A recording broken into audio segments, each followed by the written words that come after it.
Silicon city ಜನರ ಬಹುನಿರೀಕ್ಷಿತ double decker ಫ್ಲೈಓವರ್ಗೆ ಚಾಲನೆ ಸಿಕ್ಕಿದೆ. ಸ್ವತಃ ಡಿಸಿಎಂ ಡಿಕೆ ತಾವೇ ಕಾರು ಓಡಿಸುವ ಮೂಲಕ ಪ್ರಾಯೋಗಿಕ ವಾಹನ ಸಂಚಾರಕ್ಕೆ ಚಾಲನೆ ಕೊಟ್ಟಿದ್ದಾರೆ.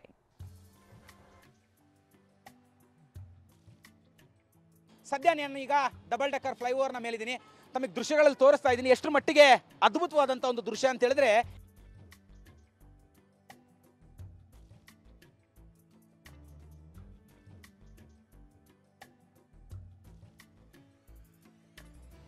ಟ್ರಾಫಿಕ್ ಜಾಮ್ಗೆ ಬ್ರೇಕ್, ಜನರಿಗೆ ಡಬಲ್ ಖುಷಿ. ದಕ್ಷಿಣ ಭಾರತದ ಮೊದಲ ಡಬಲ್ ಡೆಕ್ಕರ್ ಫ್ಲೈಓವರ್ ಓಪನ್. ಬೆಂಗಳೂರಿಗರ ಹಲವು ವರ್ಷಗಳ ಕನಸು ನನಸಾಗಿದೆ. ದಕ್ಷಿಣ ಭಾರತದ ಮೊಟ್ಟ ಮೊದಲ ಡಬಲ್ ಡೆಕ್ಕರ್ ಫ್ಲೈಓವರ್ ವಾಹನ ಸಂಚಾರಕ್ಕೆ ಮುಕ್ತವಾಗಿದೆ. Ragigudda to central silk board ನಡುವಿನ ಮಾರ್ಗದಲ್ಲಿ ಪ್ರಾಯೋಗಿಕವಾಗಿ ಇಂದಿನಿಂದ ಸಂಚಾರ ಶುರುವಾಗಿದೆ. ದಕ್ಷಿಣ ಭಾರತದ ಮೊದಲ ಡಬಲ್ ಡೆಕ್ಕರ್ ಫ್ಲೈಓವರ್ಗೆ ಈಗಾಗಲೇ ಕೂಡ ರಾಜ್ಯದ ಉಪಮುಖ್ಯಮಂತ್ರಿ ಡಿ.ಕೆ. ಶಿವಕುಮಾರ್ ಅವರು ಈಗಾಗಲೇ ಪ್ರಾಯೋಗಿಕವಾಗಿ ಒಂದು ಚಾಲನೆಯನ್ನು ಕೂಡ ಕೊಟ್ಟಿರುವಂಥದ್ದು. ಸದ್ಯ ನಾನು ಈಗ ಡಬಲ್ ಡೆಕ್ಕರ್ ಫ್ಲೈಓವರ್ನ ಮೇಲಿದ್ದೀನಿ. ತಮಗೆ ದೃಶ್ಯಗಳಲ್ಲಿ ತೋರಿಸ್ತಾ ಇದ್ದೀನಿ ಎಷ್ಟು ಮಟ್ಟಿಗೆ ಅದ್ಭುತವಾದಂಥ ಒಂದು ದೃಶ್ಯ ಅಂತ ಹೇಳಿದ್ರೆ, ಕೆಳಭಾಗದಲ್ಲಿ ವಾಹನಗಳು ಸಿಗ್ನಲ್ಗಳಲ್ಲಿ ನಿಂತು ಓಡಾಡಬೇಕು. ವಿಶೇಷ ಅಂದ್ರೆ ಸ್ವತಃ DCM DK. Shivakumar double decker flyover ಮೇಲೆ ಕಾರು ಚಲಾಯಿಸಿ ಪ್ರಾಯೋಗಿಕವಾಗಿ ವಾಹನ ಸಂಚಾರಕ್ಕೆ ಚಾಲನೆ ನೀಡಿದ್ರು. ಸಾರಿಗೆ ಸಚಿವ ರಾಮಲಿಂಗಾರೆಡ್ಡಿ ಕೂಡ ಡಿಸಿಎಂಗೆ ಸಾಥ್ ನೀಡಿದ್ರು.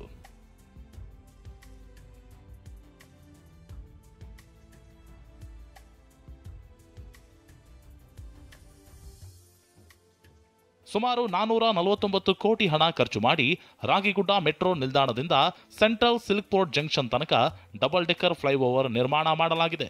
ಈ ಮೊದಲು 3.36 ಕಿಲೋಮೀಟರ್ ದೂರ ತಲುಪಲು 30 ರಿಂದ 40 ನಿಮಿಷ ಸಮಯ ಬೇಕಾಗಿತ್ತು. ಈಗ ಡಬಲ್ ಡೆಕ್ಕರ್ ಫ್ಲೈಓವರ್ ಮೇಲೆ ಸವಾರಿ ಮಾಡ್ತಾ ಕೇವಲ 5-6 ನಿಮಿಷದಲ್ಲಿ ಎಚ್ಎಸ್ಆರ್ ಲೇಔಟ್, ಹೊಸೂರು ರಸ್ತೆ ತಲುಪಬಹುದಾಗಿದೆ.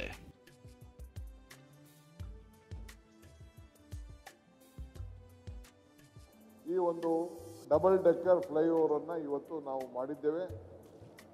ಬಹುಶಃ ಈ ಭಾಗದ ಎಲ್ಲ ಜನ ಎಷ್ಟು ಅನುಕೂಲ ಆಗ್ತದೆ ಅನ್ನೋದನ್ನ ಕೆಳಗಡೆ ಹೋಗಿ ನೋಡಬೇಕು, ನೀವು ಮೇಲ್ಗಡೆ ಹೋಗಿ ನೋಡಬೇಕು. ನಿಮಗೆ ಅದು ಲೆಕ್ಕಾಚಾರ, ನಿಮ್ಮ ಅನುಭವ ಆಗಬೇಕು, ಮಾಧ್ಯಮದವ್ರಿಗಾಗಲಿ ಯಾರಿಗಾಗಲಿ. ಫ್ಲೈಓವರ್ ಓಪನ್ ಆಗಿದ್ದಕ್ಕೆ ಸವಾರರು ಸಂತಸ ವ್ಯಕ್ತಪಡಿಸಿದ್ದಾರೆ. ತುಂಬ ಕಂಜೆಸ್ಟೆಡ್ ಆಗಿರೋದು. ಸೊ ಅವ್ರಿಗೆ ಫಸ್ಟು ಥ್ಯಾಂಕ್ಫುಲ್ ಹೇಳಬೇಕು. ಅಟ್ಲೀಸ್ಟು ಇನ್ ಟೈಮಲ್ಲಿ, ಸೊ ಈ ಮಳೆಗಾಲದಲ್ಲಿ ಇನ್ ಟೈಮಲ್ಲಿ ಒಂದು ಅನುಕೂಲ ಮಾಡಿಕೊಡ್ತಾ ಇದ್ದಾರೆ, ಜನಗಳಿಗೆ ಒಂದು ಅನುಕೂಲ ಕೊಡ್ತಾ ಇದ್ದಾರೆ. ಇನ್ನು ಈ ಡಬಲ್ ಡೆಕ್ಕರ್ ಫ್ಲೈಓವರ್ನ ವಿಶೇಷತೆಯನ್ನ ನೋಡೋದಾದ್ರೆ, ದಕ್ಷಿಣ ಭಾರತದ ಹಾಗೂ ಬೆಂಗಳೂರಿನಲ್ಲೇ ಮೊದಲ ಡಬಲ್ ಡೆಕ್ಕರ್ ಫ್ಲೈಓವರ್ ಇದಾಗಿದೆ. ಮೇಲ್ಸೇತುವೆಯಲ್ಲಿ ಮೆಟ್ರೋ ಸಂಚಾರ ಮಾಡಿದ್ರೆ ಕೆಳ ಸೇತುವೆಯಲ್ಲಿ ವಾಹನಗಳು ಸಂಚರಿಸಲಿವೆ. ಮುಖ್ಯವಾಗಿ ರಾಗಿಗುಡ್ಡ ಸಿಲ್ಕ್ ಬೋರ್ಡ್ ಜಂಕ್ಷನ್ನಲ್ಲಿ ಟ್ರಾಫಿಕ್ಗೆ ಮುಕ್ತಿ ಸಿಗಲಿದೆ. ಸಿಲ್ಕ್ ಬೋರ್ಡ್ ಜಂಕ್ಷನ್ನಲ್ಲಿ 5 ಲೂಪ್ ರ್ಯಾಂಪ್ ನಿರ್ಮಾಣ ಮಾಡಲಾಗಿದ್ದು, ನಾನು ಅಗತ್ಯವಾಗಿ ಫ್ಲೇವರ್ ಆಗಲೇಬೇಕು ಅಂತ ಹೇಳಿದೆ. ಆಗ ಅವರು ಇದರಲ್ಲೆಲ್ಲೋ ನಾಗ್ಪುರಲ್ಲೋ ಎಲ್ಲೋ ಒಂದು ಕಡೆ ಮಾಡಿದ್ರಂತೆ. ಎಲ್ಲರ ಜೊತೆ ಕೂಡ ಚರ್ಚೆ ಮಾಡಿ ಡಬಲ್ ಡೆಕ್ಕರ್, ಒಂದರಲ್ಲಿ ಫ್ಲೈಓವರು, ಇನ್ನೊಂದರಲ್ಲಿ ಟ್ರೈನು. ಏನೇ ಹೇಳಿ ಬಹುನಿರೀಕ್ಷಿತ ಡಬಲ್ ಡೆಕ್ಕರ್ ಫ್ಲೈಓವರ್ ಉದ್ಘಾಟನೆ ಸವಾರರಿಗೆ ನೆಮ್ಮದಿ ನೀಡಿರೋದಂತೂ ಸತ್ಯ. ಕಿರಣ್ ಸೂರ್ಯ, ಟಿವಿ9 ಬೆಂಗಳೂರು.